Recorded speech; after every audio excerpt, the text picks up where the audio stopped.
प्रणाम। सावन का महीना है। एक औरत क्या कहती है सो सुनिए। हाय पनिया बरसे, हाय पनिया बरसे टिकट गली जाए हो। हाय पनिया बरसे टिकट गली जाए हो। हाय बोलिया बैरन पिया को लिए जाए हो। हाय बोलिया बैरन पिया को लिए जाए हो।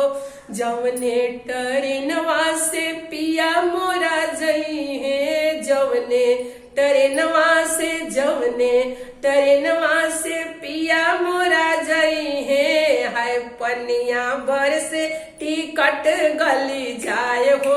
हाय पनिया बरसे टिकट गली जाए हो।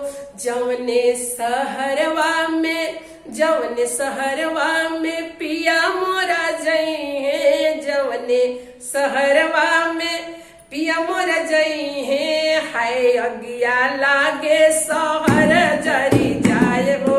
हाय अगिया लागे सहर जरी जाए हो।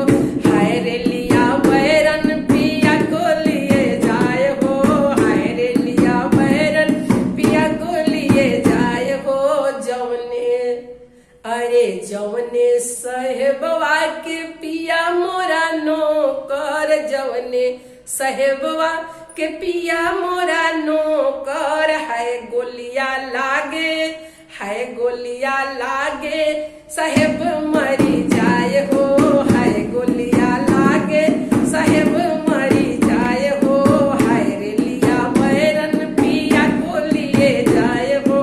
हाय रेलिया बैरन पिया को लिए जाए हो। जवन सवतिया के पिया मोरा आशिक। जवन सवतिया के पिया मोरा आशिक। हाय रोगवा लागे, हरे हाय रोगवा लागे सवत मरी जाए हो। हाय रोगवा लागे सवत मरी जाए हो।